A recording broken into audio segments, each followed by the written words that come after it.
बघा, अतिशय चांगला सब्जेक्ट आहे फ्लुइड मेकॅनिक्स. ओके, आपण पहिले सब्जेक्टचं नाव बघू आणि मग सुरू करू. फ्लुइड मेकॅनिक्स बघा, लक्ष द्या. महत्त्वाचा मेकॅनिकल वाल्यांसाठी जर फार महत्त्वाचा, मेकॅनिकल किंवा सिव्हिल दोघांना पण सारखा सब्जेक्ट आहे, सारखी युनिट आहे फ्लुइड मेकॅनिक्स. आता सर्वात पहिले फ्लुइड मेकॅनिक्सचा अभ्यास करायच्या अगोदर आपल्याला काय बघायचं आहे की नेमकं फ्लुइड म्हणजे काय, फ्लुइड म्हणजे काय बघायचं आहे आणि मेकॅनिक्स म्हणजे काय. मेकॅनिक्स तर तुम्हाला माहीत आहे, मेकॅनिक्स आपण एक अख्खा सब्जेक्ट शिकलो आहे. मेकॅनिक्स म्हणजे काय, आपल्याला स्टडी करायचा असतो एखाद्या सॉलिड बॉडीचा, बरोबर. मेकॅनिक्समध्ये आपण सगळ्या सॉलिड बॉडी बघितल्या, एकतर ती रेस्ट कंडिशनला असेल किंवा ती मोशन कंडिशनला असेल. रेस्ट म्हणजे काय, ती थांबलेली असेल, आणि मोशन म्हणजे काय, ती चालणारी असेल किंवा मूव्ह होणारी असेल. ओके, त्या गोष्टीचा स्टडी करायचं हे आपण कशात पाहिलं, मेकॅनिक्समध्ये पाहिलं.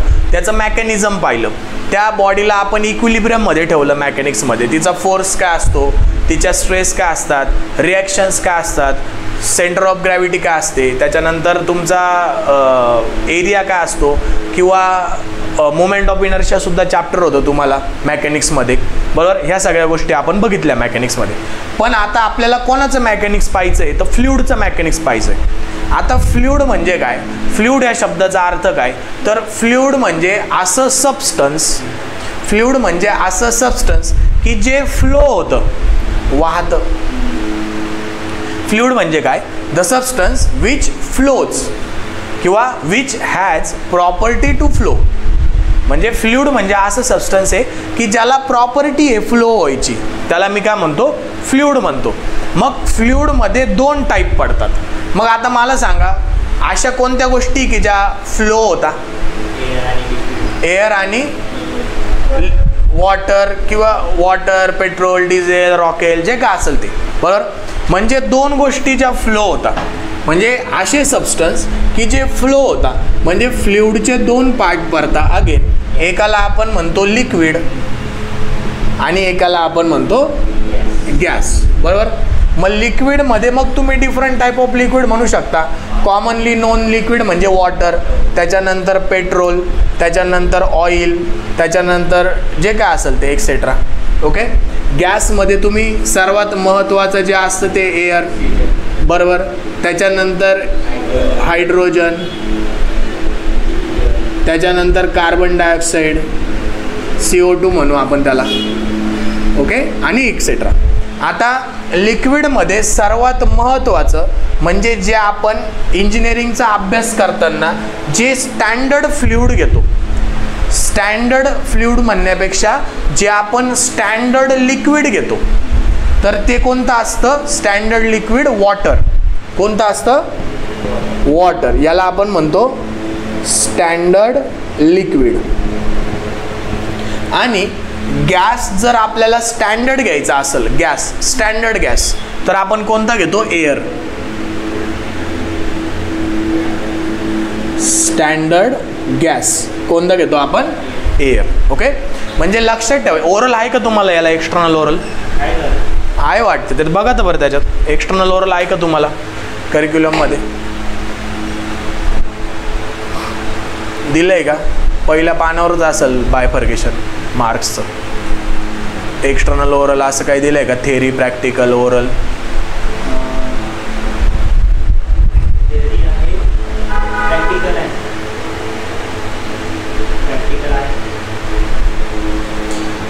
ओके, थेरी आहे, प्रॅक्टिकल आहे. कुठं दिसते, हां, म्हणजे मग ओरल आहेच तुम्हाला. तर आहे, म्हणजे फार महत्त्वाचं आहे पोरांनो. मग आता याला आपल्याला 360 डिग्री अभ्यास करायचा आहे. म्हणजे थेरीचा तर करायचाच आहे याचा अभ्यास, पण आपल्याला ओरलचा सुद्धा अभ्यास करायचा आहे. कारण की एक्सटर्नल ओरल असणार आहे, म्हणजे बाहेरचं सर येऊन तुमचे ओरल घेतील, मग आपल्याला उत्तर देता आले पाहिजे. मग हा प्रश्न तुम्हाला ओरलला सुद्धा विचारला जातो. हा प्रश्न आता जिथं जिथं मी ओरल मार्क करेल ना, तुम्ही लिहिताना तिथं तिथं ओरल मार्क करायचे. ओके, म्हणजे अभ्यास करताना काय वाचायचं आपल्या वहीमधलं, तर जे ओरलला दिलेले पॉईंट आहे ना ते वाचायचे. म्हणजे जिथं जिथं तुम्ही असा रिमार्क केला असेल ना तो. म्हणजे तुम्हाला याच्यावर ओरलला क्वेश्चन काय तयार होतो की सर्वात पहिले तुला म्हणतील की सांग किती टाईप ऑफ फ्लुइड आहे, मग तुझं उत्तर किती असणार आहे 2. बघा जेवढं विचारलं तेवढंच द्यायचं. तू 2 सांगितले लगेच पुढच्याला पास होईल किंवा लगेच तो दुसरा प्रश्न विचारल कोणते 2, what are the type of fluid, मग तू काय सांगशील बास एवढंच. मग तिसरा प्रश्न काय तो विचारल, सांग मला स्टँडर्ड फ्लुइड स्टँडर्ड लिक्विड कोणतं आहे, स्टँडर्ड लिक्विड कोणतं आहे, मग तू काय सांगशील वॉटर. मग तो प्रश्न विचारत सांग स्टँडर्ड गॅस कोणता आहे, एअर. कळालं. मग आता अजून डीपमध्ये जायचं झालं तो काय म्हणाल की का वॉटरच का स्टँडर्ड घेतलं, पेट्रोल डिझेल ऑइल का नाही घेतलं, किंवा गॅसमध्ये किती नंबर ऑफ गॅस होते, हायड्रोजन होता, हेलियम होता, जे काय असेल ते पूर्ण पिरियडिक टेबलमधला, तर एअरच का बरं घेतला आपण स्टँडर्ड म्हणून नाही, का घेतला असेल आपण वॉटरच का घेतलं स्टँडर्ड लिक्विड म्हणून, 1 नंबर कॉमनली इझिली अवेलेबल आहे. म्हणजे जगामध्ये कुठेही गेलं तरी पाणी अवेलेबल आहेच ना. म्हणजे आपल्याला एक्सपेरिमेंट करताना लागणारी गोष्ट, चला पटकन उशीर नाही करायचा, तिथं बस, त्याच्या इथं बस.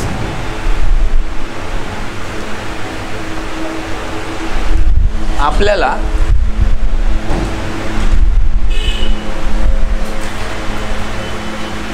बघा लक्ष द्या.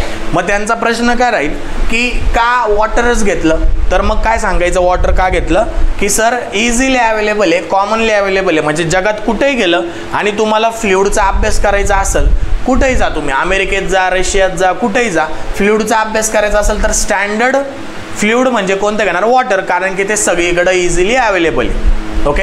आता मग तुला पुढचा प्रश्न विचारेल की स्टँडर्ड तुझा गॅस कोणता आहे, तर तू काय सांगशील एअर, कारण की ऑब्विसली एअर ही अख्ख्या जगामध्ये एअर तर अवेलेबल आहेच, म्हणून आपण त्याला स्टँडर्ड पकडतो. दुसरे का नाही, कारण की सर हे आपल्याला रेअरली अवेलेबल असतं ना, कुठं असतील कुठं नाही. समजा पेट्रोल आहे, ऑइल आहे, हे म्हणजे महाग पण आहे ना, आपल्याला प्रयोग करण्यासाठी, एक्सपेरिमेंट करण्यासाठी भरपूर प्रमाणात अवेलेबल पाहिजे. आणि हे पेट्रोल डिझेल ऑइल घेऊन आपण जर एक्सपेरिमेंट करायला लागलो तर खर्चिक होऊन जाईल जास्त. ओके. आता लक्ष घ्या, आपण सुरुवात काय केली, फ्लुइड मेकॅनिक्स आहे आपलं नाव सब्जेक्टचं. तुम्हाला तुम्हाला जो चॅप्टर आहे पहिला प्रॉपर्टीज ऑफ फ्लुइड वगैरे, तोच सेम यांना चॅप्टर आहे, वेगळं काही नाही. त्याच्यामुळे तुझं यांचं सारखंच होणार आहे. आता लक्ष दे, फ्लुइड मेकॅनिक्समध्ये आता त्याचा आपण अर्थ बघू सर्वात पहिला. तर सब्जेक्टचा अर्थ काय, तर मेकॅनिक्स तर आपण आधी शिकलेलो आहे. मेकॅनिक्स म्हणजे काय तुम्हाला सांगितलं की कोणत्याही सॉलिड बॉडीचा अभ्यास करणं, स्टडी करणं, ती स्टेडी असताना किंवा ती मोशनमध्ये असताना, त्याला आपण काय म्हणतो मेकॅनिक्स म्हणतो.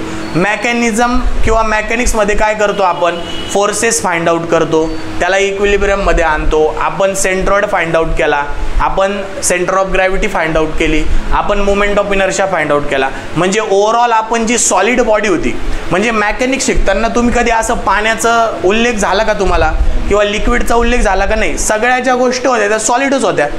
मग एखादा वूड असेल, एखादा आयर्न असेल, एखादा शाफ्ट असेल, किंवा एखादा बीम असेल, कॉलम असेल, जे काय असेल ते तुम्हाला काय दिसलं, सॉलिडच दिसलं. ओके. म्हणजे मेकॅनिक्समध्ये आपण सॉलिड गोष्टीचा अभ्यास केला. आणि आता इथं आपल्याला फ्लुइड मेकॅनिक्स शिकायचं आहे, म्हणजे फ्लुइडचा अभ्यास करायचा आहे. मग कसा करणार फ्लुइडचा अभ्यास, ते स्टेडी असताना आणि ते फ्लो होत असताना. कळतंय.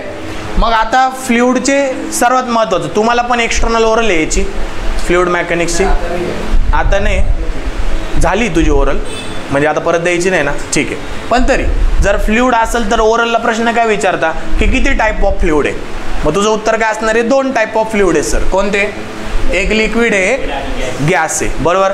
मग दुसरा प्रश्न असतो त्याचा की स्टँडर्ड लिक्विड कोणतं आहे जे ऑल ओव्हर दी वर्ल्ड वापरलं जातं, मग तुमचं उत्तर काय असणार आहे सर, वॉटर. मग त्याचा पुढचा अजून डीप प्रश्न राहील की का वॉटरच, तर तुम्ही सांगायचं सर ते कॉमनली अवेलेबल आहे सगळीकडं म्हणून. त्याच्यानंतर नेक्स्ट क्वेश्चन राहील की स्टँडर्ड गॅस कोणता आहे, तुमचं काय असणार आहे उत्तर, एअर. का त्याचं म्हण, कारण की सर सगळीकडं एअर अवेलेबल आहे, without air we can't live, आपल्याला एअर सगळीकडे अवेलेबल असते म्हणून स्टँडर्ड गॅस काय एअर आहे. ओके. म्हणजे कळालं. कळलं. आता फ्लुइड मेकॅनिक्सची आपल्याला डेफिनेशन विचारली जाते की डिफाईन फ्लुइड मेकॅनिक्स 2 मार्काला. मग सोपं आहे. फ्लुइड मेकॅनिक्सची डेफिनेशन काय सांगायची की it is the study of fluid किंवा it is the study of properties of fluid in rest or in motion condition. बघा त्यांनी नोट्स आणल्या, तुम्हाला आणायच्या आहे नोट्स, त्यासाठीच होत्या की त्याच्यात मी भरपूर सारा एक्स्ट्रा मटेरियल दिलेलं आहे. तर आता त्याच्यात तुम्हाला काय महत्त्वाचं आहे ना ते मी शिकवताना टिक करून देणार आहे. त्याच्यामुळे नोट्स महत्त्वाचे आहे, तुम्ही पण त्या प्रिंट आणायच्या आहे. आता लक्ष द्या. मग फ्लुइड मेकॅनिक्स म्हणजे काय. आता हे तर मी तुम्हाला एक शॉर्ट डेफिनेशन सांगितली की it is the study of fluid किंवा study of property of fluid in steady or in motion condition is called as fluid mechanics.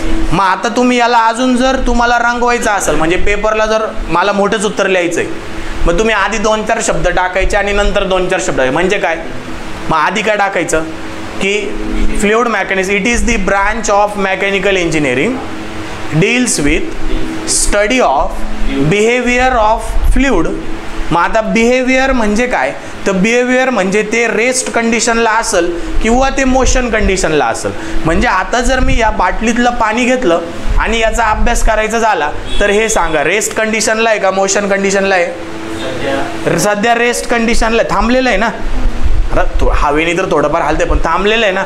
आणि वाहतं म्हणजे काय, याला जर मी असं फेकलं पाण्याला तर ते फ्लो कंडिशनमध्ये असणार आहे. मग हे काय झालं त्याचं बिहेवियर. म्हणजे fluid mechanics is the branch of mechanical engineering जर तुम्ही मेकॅनिकलचे असणार तर. आणि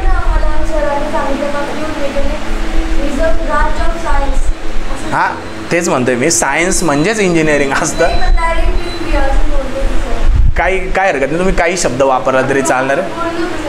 नाही चालतंय. तुम्ही सिव्हिलचे असणार सिव्हिल इंजिनिअरिंग वापरा, तुम्ही मेकॅनिकलचे असणार मेकॅनिकल, काय नुसतं सायन्स वापरायचं किंवा नाही तुम्हाला कन्फ्युजन असेल नका वापरू. It is the study of behaviour of fluid under the rest or in motion condition. Simple. तरी पण तुम्हाला 2 मार्क्स भेटणार आहे.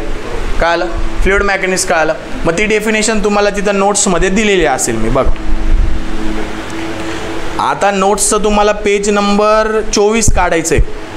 पेज नंबर 24 त्याच्यामध्ये दिलं आहे बघा. Fluid mechanics is a branch of engineering science deals with the study of fluid at rest or in motion condition. Page number 24 शेवटी असणार आहे कदाचित. पेज नंबर 24 बघा. पेज नंबर 24 आहे का तिथं दिलेलं. ओके. मग आता मला तुम्ही सांगा आपण ह्या गोष्टी परत लिहून घ्यायच्या का सर आम्ही नोट्स आणणार आहे तर फक्त तिथं मार्क करून घेऊ, हायलाईट करून घेऊ. हां कारण की लिहायमध्ये आपला वेळ जाणार आहे. तेच तुम्हाला इथं दिलेलं आहे. म्हणजे तुम्हाला आपला वेळ वाचल आणि म्हणजे एक्सप्लेन मी इथं सगळ्या गोष्टी करणार. जे लिहून द्यायचं आहे ते नक्कीच लिहून घेऊ आपण. पण या थेरॉटिकल गोष्टी ज्या तुम्हालाही तिथं दिसत आहे सरळ सरळ तुम्हाला त्या तिथून करायचं आहे. ओके. म्हणजे फ्लुइड मेकॅनिक्स म्हणजे काय तुम्हाला कळालं, फ्लुइड म्हणजे काय तुम्हाला कळालं. ओके. मग आता सेम तुम्हाला फ्लुइड मेकॅनिक्स आहे ना तर सिव्हिल इंजिनिअरिंगवाल्यांना त्याचं नाव हायड्रोलिक्स आहे बरोबर. हायड्रोलिक्स किंवा हायड्रो. मग त्या हायड्रोलिक्समधला हायड्रो म्हणजे वॉटर आहे आणि लिक्स म्हणजे त्याचा स्टडी आहे हायड्रोलिक्स. कळलं. म्हणजे तुमचं फ्लुइड मेकॅनिक्स आहे तेच त्यांचं काय हायड्रोलिक्स. ओके. म्हणजे ते आपल्याला काही घेणं देणं नाही आपलं. म्हणजे जर तुम्हाला फ्लुइड मेकॅनिक्सची डेफिनेशन विचारली तरीही तीच लिहायची आहे आणि हायड्रोलिक्सची डेफिनेशन विचारली तरी पण आपल्याला तीच लिहायची.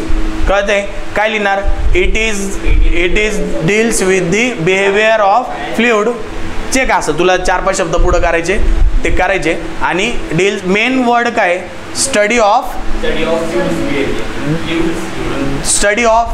Behaviour of fluid under rest or in motion condition. म्हणजे मी इथं तुम्हाला शॉर्टमध्ये लिहून देतो कीवर्ड. फ्लुइड मेकॅनिक्स म्हणजे काय स्टडी ऑफ बिहेवियर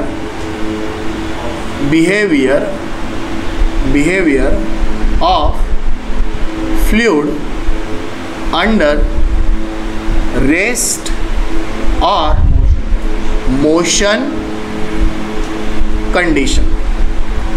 त्याला आपण काय म्हणू फ्लुइड मेकॅनिक्स म्हणू. ओके. मग त्याच्यानंतर नेक्स्ट मग नेक्स्ट आपल्याला काय दिलेलं आहे की आपल्याला क्वेश्चन विचारला जातो की what are the application of fluid mechanics किंवा application of hydraulics in engineering. इंजिनिअरिंगमध्ये ॲप्लिकेशन काय, 4 मार्काला आपल्याला कंपल्सरी क्वेश्चन विचारला जातो की what are the application of fluid mechanics किंवा application of engineering application of hydraulics in engineering. मग आता याचं उत्तर लिहायच्या अगोदर आपल्याला माहिती पाहिजे की ॲप्लिकेशन म्हणजे काय. सांगा ॲप्लिकेशन म्हणजे काय, कुठं यूज केलं जातं. मग सांगा आता तुमच्या इंजिनिअरिंगमध्ये फ्लुइड मेकॅनिक्स कुठं कुठं यूज केलं जातं. कुठं, ती तर ब्रांच झाली ना एक. फ्लुइड मेकॅनिक्स कुठं कुठं तुम्हाला यूज केलं जातं. कशाचा, वॉटर बॉडीचा, to study of water body. Okay, पहिला पॉईंट. एक एक सांगा, विचार करा. आपण इथं 4 मार्काचा क्वेश्चन आहे बरं का, 4 मार्क्सचा क्वेश्चन आहे. Application of fluid mechanics in engineering. Application of fluid mechanics in engineering. मग पहिलं काय सांगितलं, to study the water bodies. आता वॉटर बॉडीज का म्हटलं मी, कारण की नुसतं वॉटर नाही येणार. आता वॉटर बॉडीजमध्ये तुमची नदी आली, रिव्हर आली, बरोबर ना, तुमचा स्ट्रीम आला, धबधबा आला, बरोबर, किंवा तुमचं लेक आला, तळं आलं, ते तर झालं ना. आता वॉटर बॉडीजमध्ये ते आलं. आता दुसरा पॉईंट सांगा, यांनी एक सांगितलं, आता दुसरा पॉईंट सांगा. कुठं आपण यूज करतो, ॲप्लिकेशन कुठं करतो सांगा. मशीन्समध्ये फिल्ट्रेशन होण्यासाठी एअर. हां, मग त्याला असा एक प्रॉपर शब्द सांग मला. टर्बाईन्समध्ये. मग त्याला कसं घेणार तुम्ही, टू डिझाईन दी टर्बाईन्स. टर्बाईनचं डिझाईन करण्यासाठी इथं लिहू शकतो. हां, मग ते सगळं सांगा ना, टू डिझाईन दी टर्बाईन्स. बघा आपल्याला आहे ना थेरी सब्जेक्टचा अभ्यास आहे ना हा समजून करायचा. तो गरज नाही की पुस्तकातलं वर्ड टू वर्ड लिहा, एक्झामिनरला ते एक्सपेक्ट नाही आहे. आता ॲप्लिकेशन ऑफ फ्लुइड मेकॅनिक्स आपल्याला तिथे 4-5 पॉईंट इथं आपण जसे डिस्कस करतोय हे तुम्ही विसरणार नाही, आणि हेच आपल्याला पेपरला लिहायचे. आपण पुस्तकातलं वाचतो तर ते विसरून जातो, कारण की ते वर्ड्स एकदम ग्रॅमॅटिकली आणि एकदम असे हेवी वर्ड्स असतात. तर इथं आपल्याला जे कळतं आहे ना, कॉमन सेन्स थोडा यूज करायचा, तेच सांगायचं. To design the turbines. त्याच्यानंतर थर्ड सांगा. Okay, to study the aerospace engineering.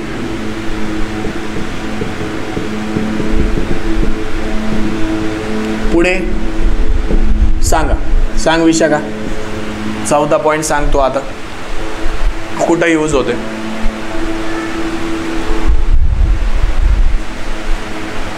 सांगा. Fluid mechanics. बरोबर. मग तो फ्लुइडचा फ्लो आपण कशासाठी मेजर करतो, कोणत्या गोष्टीसाठी फ्लुइडचा फ्लो मेजर करतो. टू डिझाईन दी कोणतं structure. To design the hydraulic structure like bridges. ते तर मग हायड्रोलिक मशीनमध्ये आलं, ते शिप वगैरे. Hydraulic structure like bridges.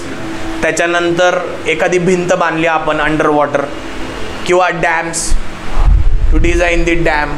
आपल्याला फ्लो मेजर करायचा आहे, बरोबर आहे, त्यासाठी फ्लुइड मेकॅनिक्स लागणार आहे.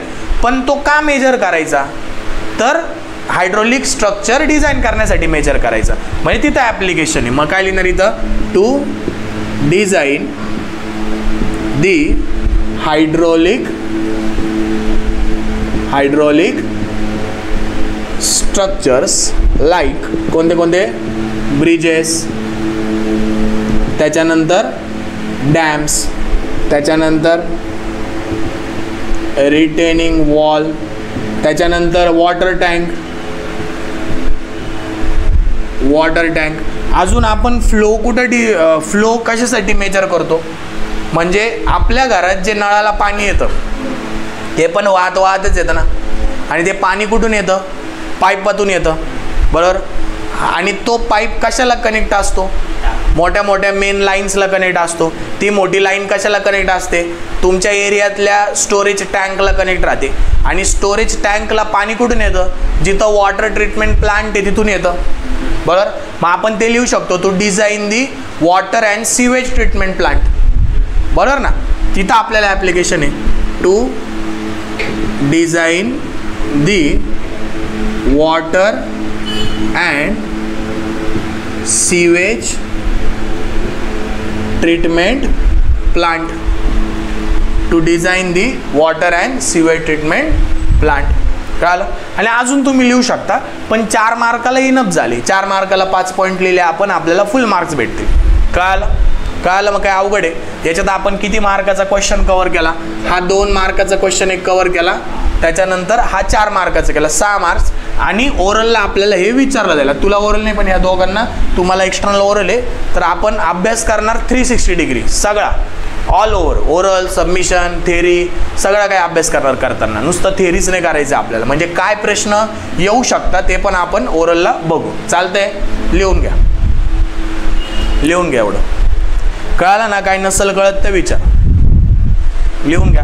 हे शॉर्टकटमध्ये मी इथं लिहून देईल, बाकी तुम्हाला नोट्समध्ये आहे, सगळंच नाही लिहिणार आपण. बघा, लक्ष द्या. आतापर्यंत आपण काय बघितलं की फ्लुइड म्हणजे काय, फ्लुइड मेकॅनिक्स म्हणजे काय. त्याच्यानंतर आपण बघितलं की त्याचे ॲप्लिकेशन कुठं होतात. आपल्याला 6 मार्काचा आपण पॉईंट कव्हर केला. ओके. आता मोस्ट इम्पॉर्टंट जो की आपल्याला थेरीला सुद्धा विचारला जातो, प्रॉपर्टीज ऑफ फ्लुइड. 2 मार्काला डेफिनेशन विचारलं जातं. म्हणजे जर तुम्हाला 4 मार्काचा क्वेश्चन असेल ना, तर ॲटलिस्ट 4 डेफिनेशन विचारतील किंवा मग 2 डेफिनेशन विचारतील, जेवढ्या पण आपण प्रॉपर्टी पाहणार आहे त्याच्यामधल्या. ओके. म्हणजे प्रॉपर्टीज ऑफ फ्लुइड आपल्याला थेरीला सुद्धा कामात येणार आहे. त्याच्यानंतर प्रॉपर्टीज ऑफ फ्लुइड आपल्याला एक्सटर्नल ओरलला सुद्धा कामात येणार आहे. ओरलला सुद्धा त्याला विचारतात, प्रत्येक प्रॉपर्टीची डेफिनेशन विचारतात. त्याच्यानंतर थर्ड आणि मोस्ट इम्पॉर्टंट, प्रॉपर्टीज ऑफ फ्लुइडवर आपल्याला न्यूमरिकल सुद्धा आहे.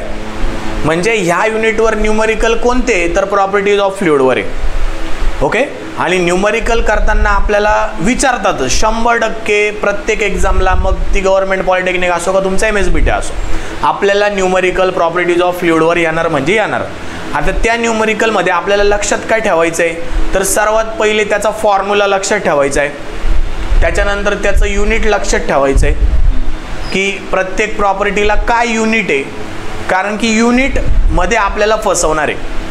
म्हणजे क्वेश्चनमध्ये आपल्याला युनिट काहीतरी वेगळं दिलेलं राहील आणि ते मग युनिट कन्व्हर्जन आपल्याला करता आलं पाहिजे, की न्यूटनचं किलो न्यूटनमध्ये कन्व्हर्जन कसं करतात, मीटरचं MM मध्ये कन्व्हर्जन कसं करतात, हे आपल्याला जमलं पाहिजे. ते जर जमलं तरच न्यूमरिकल सॉल्व्ह होईल. नाहीतर फॉर्म्युला पार्ट असला तुम्ही सगळं लिहिणार, पण जे उत्तर काढणार त्याच्यामध्ये तुम्ही युनिट कन्वर्ट केलेलं नसणार आहे. आणि मग युनिट जर कन्वर्ट केलेलं नाही तर तुमचं उत्तर पण चुकणार आहे. म्हणून युनिट कन्व्हर्जन पण महत्त्वाचं आहे न्यूमरिकलमध्ये. आणि फॉर्म्युला तर ऑब्विसली महत्त्वाचंच आहे. विदाऊट फॉर्म्युला आपण न्यूमरिकल सॉल्व्ह करू शकत नाही. Okay. Most important topic, heading द्या तुम्ही, प्रॉपर्टीज ऑफ फ्लुइड.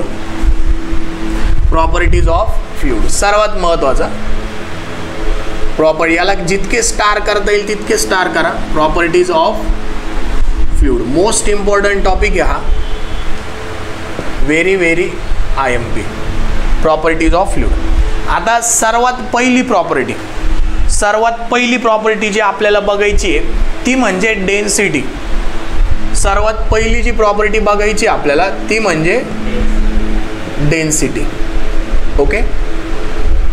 आता डेन्सिटी म्हणजे काय, त्याची घनता, किती घट्ट आहे ते एखादी गोष्ट, किती डेन्स आहे ती म्हणजे डेन्सिटी.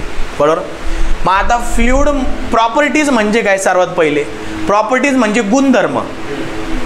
गुण काय, कोणाचे गुण, फ्लुइडची काहीतरी स्वतःची प्रॉपर्टी. मग त्याच्यामधली सर्वात पहिली प्रॉपर्टी आपल्याला डेन्सिटी. बरोबर.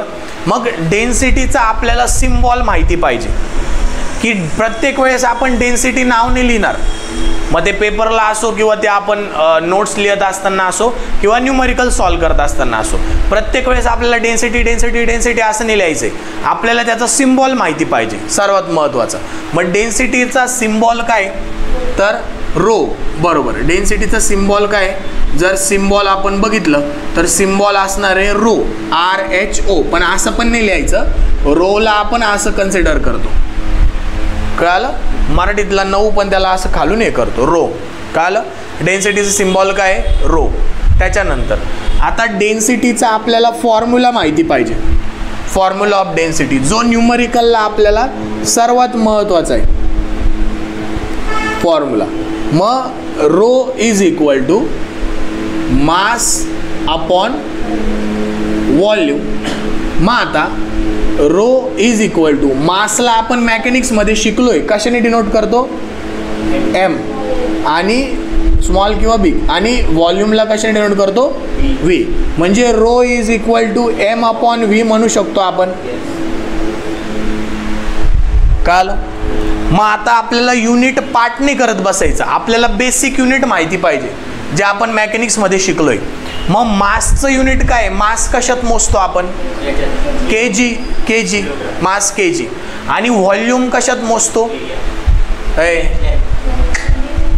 व्हॉल्यूम कशात मोजतो, व्हॉल्यूमचे किती डायमेन्शन असतात, आता लेंथ म्हणजे 1 डायमेन्शन, एरिया म्हणजे 2 डायमेन्शन, मग व्हॉल्यूम म्हणजे किती, क्यूब, 3 डायमेन्शन ना. मग मीटर आणि मीटर, M क्यूब. बरोबर. मग आता आपण याचं इथं तिसऱ्या याला याचं युनिट लिहू शकतो की unit of density is equal to kg per metre cube. कळालं. आणि लास्टला किंवा सर्वात पहिले जर आपल्याला डेफिनेशन तयार करायची असेल तर या फॉर्म्युल्यावरूनच डेफिनेशन आपल्याला तयार होते, ती म्हणजे definition is equal to it is the ratio of mass to the volume. ही बेसिक डेफिनेशन. आता याच्या पुढं 2 शब्द आणि मागं 2 शब्द तुम्ही टाकू शकतात. कसे, जर तुम्हाला मोठंच करायचं आहे की तुम्हाला विचारलं एक्झामला की डिफाईन दी डेन्सिटी, मग तुम्ही काय म्हणणार, it is the properties of fluid which is define as the ratio of mass to the volume किंवा मास आणि व्हॉल्यूम. डेफिनेशन पार्ट नाही करायची, फॉर्म्युला पार्ट आहे ना. फॉर्म्युला काय, rho is equal to mass upon volume. मग तेच तर लिहिलंय मी इथं. ह्या फॉर्मॅटला काय म्हणतात, रेशो म्हणता ना. मग it is the ratio of कोणाचा, मास आणि व्हॉल्यूमचा. कळतंय. म्हणजे फॉर्म्युला जर पार्ट राहिला तर डेफिनेशनचे 2 मार्क भेटतात आणि न्यूमरिकलचे 2 मार्क भेटतात. कळलं. मग आपल्याला महत्त्वाचं काय, सिम्बॉल, फॉर्म्युला, त्याच्यानंतर युनिट. आता अजून एक महत्त्वाचं डी पार्ट, की आपल्याला काही असे लिक्विड आहे ह्या जगामध्ये, अस्तित्वात काही असे लिक्विड आहे की त्याचा आपल्याला डेन्सिटी माहिती पाहिजे, डायरेक्ट पार्टच पाहिजे. म्हणजे आजपासून आयुष्यात कधी पण कोणी विचारलं की ह्या लिक्विडची डेन्सिटी काय, तर आपल्याला ती माहितीच पाहिजे ॲज अ इंजिनियर म्हणून. कळलं. मग आता सर्वात पहिले स्टँडर्ड लिक्विडची डेन्सिटी माहिती पाहिजे आपल्याला. Rho of water, standard liquid, पाण्याची डेन्सिटी माहिती पाहिजे. मग आता ती किती असते, 1000 kg पर मीटर क्यूब. पार्टच पाहिजे. कोणी कधीही केव्हाही विचारलं पाण्याची डेन्सिटी काय, तर पार्टच पाहिजे. मग आता प्रश्न हा यायला पाहिजे तुम्हाला की हे 1000 आलं कुठून, हे जे 1000 आहे ते कुठून आलं, कस काय, पाण्याला कस काय असं काय केलं असेल त्यांनी की त्यांना 1000 भेटलं. तर लक्षात ठेवा, कोणत्याही गोष्टीची डेन्सिटी काढायची असेल ना, म्हणजे ती एखाद्या लाकडाची डेन्सिटी काढायची असेल, ती एखाद्या स्टीलची डेन्सिटी काढायची असेल, ती एखाद्या पाण्याची डेन्सिटी काढायची असेल, ती पेट्रोलची काढायची असेल, रॉकेलची काढायची असेल, काय करायचं तर एक बॉक्स बनवायचा, 1 metre by 1 metre by 1 metre असा एक बॉक्स बनवायचा.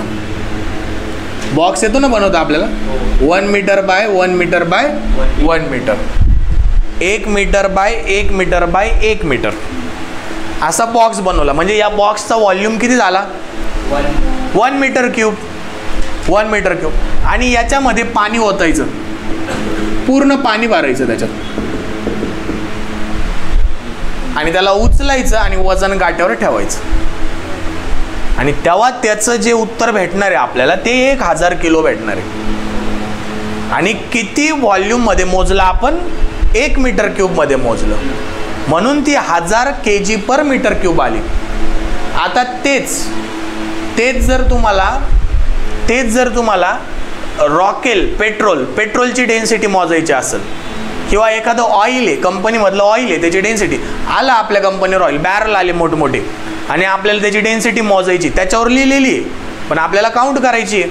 मग आपण काय करायचं, आपल्या कंपनीमध्ये किंवा फॅक्टरीमध्ये 1 मीटर बाय 1 मीटर बाय 1 मीटरचा बॉक्स तयारच करून ठेवायचा, तो फायनल तयारच करायचा.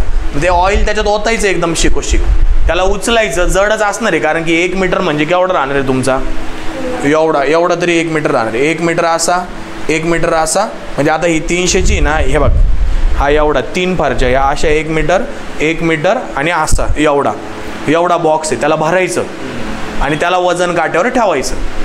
मग तो जे वजन देईल ते तुमच्या ऑइलची डेन्सिटी असणार आहे, पण त्याच्यामध्ये त्या बॉक्सचं वजन पण ॲड राहील. म्हणून आपण काय करायचं, रिकाम्या बॉक्सचं वजन ऑलरेडी घेऊन ठेवायचं, भरलेल्या बॉक्सचं वजन घ्यायचं, त्याच्यातून रिकाम्या बॉक्सचं वजा करायचं, आपल्याला आपल्या ऑइलची डेन्सिटी भेटणार आहे. मग तेव्हा आपल्याला कळेल की ह्या कंपनीने जे लिहिलेलं इथं ते बरोबर आहे का नाही. सिमिलर जेव्हा पण पेट्रोल पंपावर नवीन पेट्रोल येतं ना, पेट्रोलच्या टँकर येतात, तेव्हा त्यांची डेन्सिटी पण मोजली जाते, कळलं. मग तसं आपल्याला कोणत्याही गोष्टीची, समजा तुला एखादं कपडा आहे, हा कपडा आहे, सेम कपड्याच्या मटेरियलची तुला डेन्सिटी मोजायची, तर सेम मटेरियल त्या बॉक्समध्ये भरणार, एकदम शिकोशिक कट टू कट भरणार आणि मोजणार, म्हणजे तुला त्या कपड्याच्या मटेरियलची डेन्सिटी भेटून जाईल. कोणत्याही गोष्टीची डेन्सिटी जर आपल्याला काढायची असेल तर सेम आपल्याला 1 मीटर बाय 1 मीटर बाय 1 मीटरचा बॉक्स तयार करायचा. हे प्रॅक्टिकल सांगतो बरं का नॉलेज, म्हणजे हे तुम्हाला पुस्तकात नाही दिलेलं आहे. म्हणजे ही व्हॅल्यू आली कुठून, तर हा बॉक्स तयार केला, त्याच्यात पाणी भरलं, ते मोजलं, त्याच्यानंतर आपल्याला ही व्हॅल्यू भेटली. मग हे पाठच पाहिजे आपलं. न्यूमरिकलमध्ये आपल्याला दिलेलं असेल किंवा नसेल, पण न्यूमरिकलमध्ये आपल्याला लागणारच आहे. मग तिथं लागणार आहे तर हे पाठच पाहिजे. बोला, वॉटरची डेन्सिटी काय आहे? 1000 kg पर मीटर. बोला, वॉटरची डेन्सिटी काय आहे? नीट kg पर मीटर क्यूब. बोला, वॉटरची डेन्सिटी काय आहे? पर मीटर क्यूब. इंटू नाही 1000 kg पर मीटर क्यूब. त्याच्यानंतर रो ऑफ मर्क्युरी माहिती ना, पारा, ज्याला Hg म्हणतो आपण, Hg त्याचा सिम्बॉल आहे. रो ऑफ मर्क्युरी याची पण पाठ पाहिजे आपली, 13600 kg पर मीटर क्यूब. मग कोणी मला कशी काढली? सेम या बॉक्समध्ये मर्क्युरी ओतला, त्याचं वजन केलं, तर ॲटलिस्ट या 2 तरी डेन्सिटी आपल्या पाठच पाहिजे न्यूमरिकलसाठी, कळालं. मग याच्यामध्ये काय काय करायचं आहे ते कळालं. बाकी थेरी आपण नोट्समध्ये दिलेली त्याच्या रिलेटेड, ओके. पण शॉर्टकटमध्ये जर तुम्हाला रिव्हिजन करायची असेल पेपरला, तर तुमची वही आपली कामात येणार की शॉर्टकटमध्ये चला डेफिनेशन हे, हा हे फॉर्म्युला हे वगैरे वगैरे, ओके. Most important. आणि हे सगळं केव्हा मोजायचं? At 4 degree Celsius temperature, standard temperature, म्हणजे रूम टेम्परेचरला नाही भेटणार तुम्हाला हे 1000 जे उत्तर आहे ना, ते रूम टेम्परेचरला नाही भेटणार तुम्हाला. 4 डिग्री स्टँडर्ड टेम्परेचर मेंटेन करावं लागेल तुमच्या रूमचं, आणि तेव्हा त्या पाण्याची डेन्सिटी मोजावं लागेल, तेव्हा ती भेटेल, किंवा तेव्हा त्या मर्क्युरीची डेन्सिटी मोजावं लागेल. म्हणजे 1000 पण कोणत्या डिग्री सेल्सिअसला? 4 डिग्री सेल्सिअसला. कारण ऑब्विसली समजा जर 50 डिग्री टेम्परेचर आहे आणि त्याच्यात तुम्ही पाणी, तर ते प्यायची तर वाफ होऊन जाईल, म्हणजे कमी जास्त भेटणार आहे. किंवा 4 डिग्रीच्या खाली तर तो बर्फ होऊन जाईल, मग त्याची डेन्सिटी वाढेल. म्हणून स्टँडर्ड टेम्परेचर 4 डिग्री. कळतंय? लिहून घ्या. कळलं ना? काय काय लक्षात ठेवायचं? आपल्याला डेफिनेशन 2 मार्काला येईल, फॉर्म्युला आपल्याला न्यूमरिकलसाठी येईल, आणि हे फॉर्म्युलासाठी मदत घेणार आहे. आणि युनिट बी महत्त्वाचं आहे. कसं केलं? मासचं युनिट kg, व्हॉल्यूमचं युनिट मीटर क्यूब, म्हणजे रो डेन्सिटीचं युनिट काय आलं? kg per metre cube. लिहा.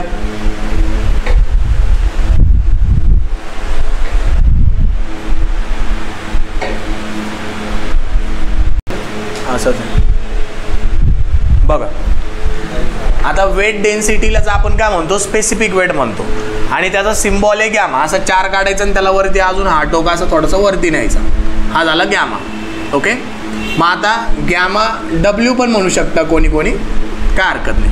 मग आता फॉर्म्युला आपल्याला जर गॅमाचा म्हणजे स्पेसिफिक वेटचा फॉर्म्युला जर पाहिजे असेल तर gamma is equal to weight upon volume. Okay, मग वेटला आपण कशाने डिनोट करतो, डब्ल्यू, आणि व्हॉल्यूमला कशाने डिनोट करतो, व्ही. नाही, सिम्बॉल व्ही. वेटला डब्ल्यू आणि व्हॉल्यूमला व्ही.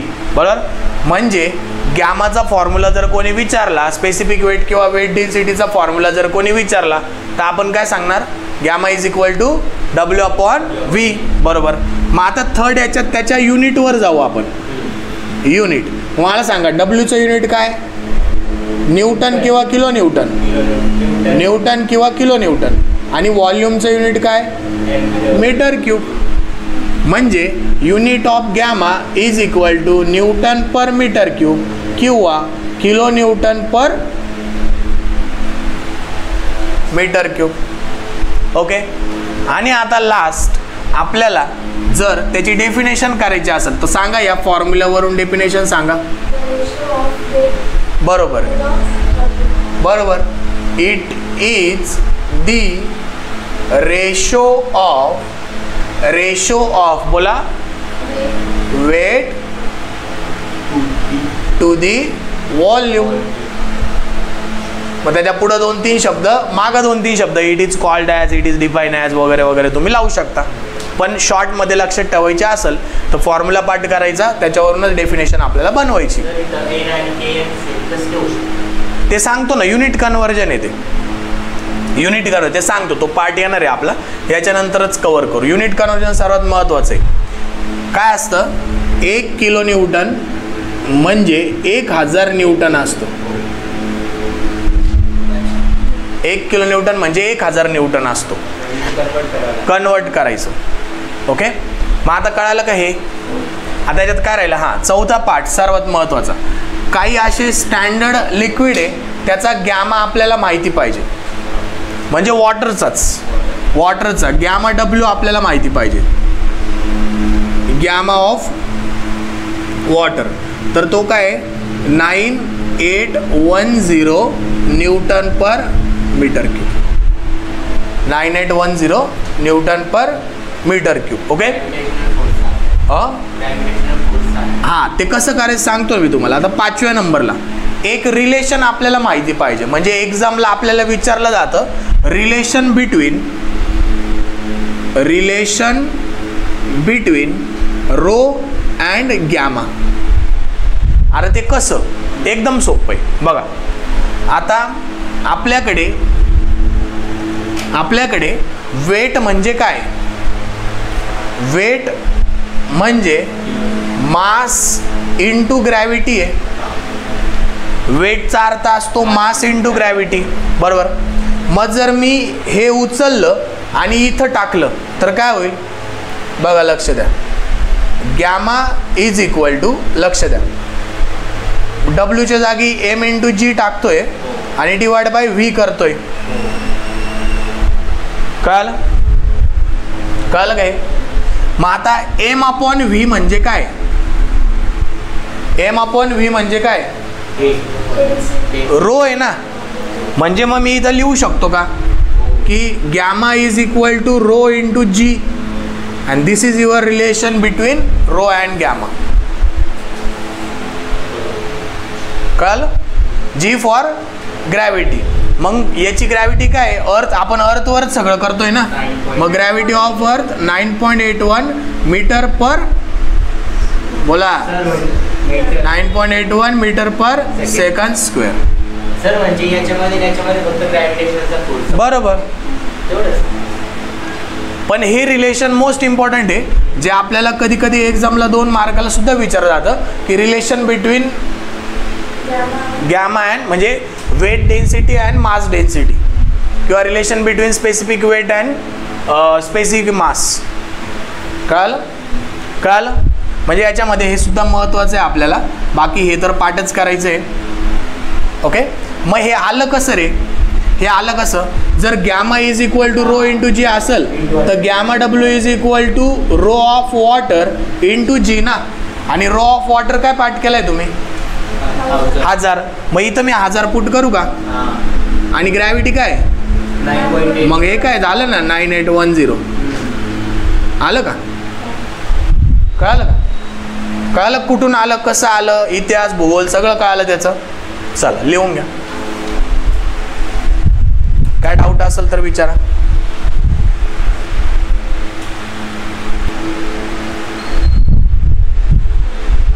चल नेक्स्ट आपल्याला नेक्स्ट प्रॉपर्टी बघायची आहे स्पेसिफिक व्हॉल्यूम. नेक्स्ट प्रॉपर्टी बघायची 3rd नंबरची specific volume. Specific volume. Okay, मग आता स्पेसिफिक व्हॉल्यूमचा सर्वात पहिले सिम्बॉल काय येणार तो आपल्याला लक्षात ठेवावं लागेल. स्पेसिफिक व्हॉल्यूमचा सिम्बॉल येतो VS, capital V apostrophe S small s, बरोबर. त्याच्यानंतर सेकंड त्याचा फॉर्म्युला काय आहे तो लक्षात ठेवावा लागेल. स्पेसिफिक व्हॉल्यूमचा फॉर्म्युला म्हणजे VS इज इक्वल टू, तो रेशो आहे कोणाचा? Volume upon weight. Volume upon weight याचा तो काय आहे? रेशो आहे. काय? Specific volume. ओके, किंवा व्हॉल्यूम अपॉन वेट, किंवा तुम्ही त्याला व्हॉल्यूम अपॉन मास पण म्हणू शकता. ओके, कारण की आपण गॅमा आणि याचं रिलेशन बघितलंय. कशाचं? गॅमा आणि रोचं रिलेशन बघितलंय ना. गॅमा आणि रोचं रिलेशन बघितलंय. मग स्पेसिफिक व्हॉल्यूमला तुम्ही व्हॉल्यूम अपॉन वेट किंवा volume upon mass into gravity असंही म्हणू शकतात. ते कसं आहे तर मी तुम्हाला सांगतो. सध्या पुरतं एवढंच लक्षात ठेवा की specific volume is equal to volume upon weight. मग आता 3rd नंबरला त्याचं युनिट मला सांगा. आता व्हॉल्यूमचं युनिट काय? Metre cube. वेटचं युनिट काय? न्यूटन, बरोबर. म्हणजे मग स्पेसिफिक व्हॉल्यूमचं युनिट काय राहणार आहे? Metre cube per newton. आणि मग याची डेफिनेशन जर तयार करायची असेल मला तर सांगा काय येणार? डेफिनेशन सांगा, बोला हर्ष. डेफिनेशन सांगा. It is the ratio of कोणाचा? Volume to weight. मग आता आपल्याला इथं अजून एक गोष्ट विचारली जाते. कोणती? Relation between specific volume and gamma. इकडे लक्ष द्या. स्पेसिफिक व्हॉल्यूम आणि गॅमाचं रिलेशन काय? मग आता मला सांगा, याला जर तुम्हाला न्यूमरिकल व्हॅल्यूमध्ये लिहायचं असेल तर VS इज इक्वल टू व्हॉल्यूमला तुम्ही V लिहिणार आणि वेटला तुम्ही W लिहिणार ना, बरोबर. म्हणजे हा फॉर्म्युला तयार झाला त्याचा. आता तुम्हाला रिलेशन बिटवीन VS आणि गॅमा म्हणायचं. आता कसं येईल? इकडे लक्ष द्या, इकडे लक्ष द्या. हर्ष इकडे बघ, त्या वहीत नको बघू, इकडे बघ. बघा आता लक्ष द्या. मग आता स्पेसिफिक व्हॉल्यूम म्हणजे बघा, स्पेसिफिक व्हॉल्यूम म्हणजे व्हॉल्यूम अपॉन वेट आहे. आता मी या व्हॉल्यूमला उचलून डायरेक्ट खाली ठेवलं तर माझं असं होऊ शकतं की 1/W/V. आणि what is mean by W/V? मागची डेफिनेशन W/V म्हणजे काय? गॅमा. म्हणजे मी याला असं म्हणू शकतो specific volume is equal to 1/गॅमा. गॅमाला थोडी जी आहे, रोला जी आहे. गॅमा आणि रो मध्ये फरक आहे ना. आणि त्यालाच तुम्ही असं म्हणू शकता आता की specific volume is equal to 1/गॅमा म्हणजे काय? रो इंटू जी.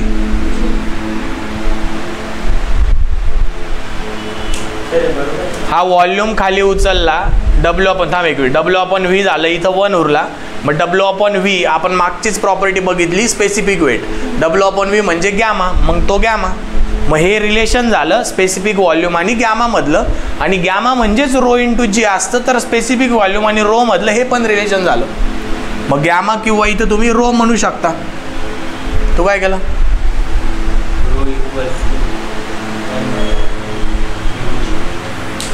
ते तर मागचं आहे ना, आताच थोडी. बस सर तिथे जी आहे ना इंटू. अरे तू मागचं का बरं दाखवतोय मला? हे संपला ना विषय, तो मागचं होतं ना, याचं आहे ना ते. ही आपली दुसरी प्रॉपर्टी स्पेसिफिक व्हॉल्यूम, ही वेगळी प्रॉपर्टी. डब्ल्यू आपण बी आहे ना, हां. तिथं टॅग रो प्रूफ केलंय बरोबर. पण सर रो इक्वल टू मध्ये जी पण येतो ना. अरे मग हे काय इकडे केलं ना, रो इक्वल टू जी नाही येत, इंटू जी. रो इंटू जी येतो ना. ते रिलेशन केलं होतं ना, गॅमा म्हणजे रो इंटू जी आहे, मग गॅमा म्हणजे रो इंटू जी केलं ना. डब्ल्यू म्हणजे रो इंटू जी नाही, डब्ल्यू म्हणजे यम इंटू जी आहे. हा यम आहे ना, काय यम लिहिलं आहे ना तू, मग तो डब्ल्यूचा फॉर्म्युला आहे ना. मग तू इथं काय W is equal to M into g टाक, काय त्याचं उत्तर हेच येणार आहे ना शेवटचं. नंतर यम अपॉन व्ही म्हणजे रोज होणार आहे ना. लिहा, कळालं का? हे रिलेशन आपल्याला एक्सटर्नल ओरलला विचारलं जातं किंवा आपल्याला एक्झामला विचारलं जाईल. हा फॉर्म्युला तर महत्त्वाचाच आहे आणि फॉर्म्युल्यावरूनच आपण काय तयार करतो, डेफिनेशन तयार करतो. वेगळी पार्ट नाही करत, फॉर्म्युला पार्ट असलं त्याच्यावरून डेफिनेशन आपल्याला येऊन जाते. ओके, चला लिहून घ्या, लिहून घ्या व्यवस्थित. जे स्टार मार्क केलं आहे त्याला स्टार मार्क करत चला. ओरल वगैरे काय कुठं काय मी सांगतो ते सगळं लिहत चला.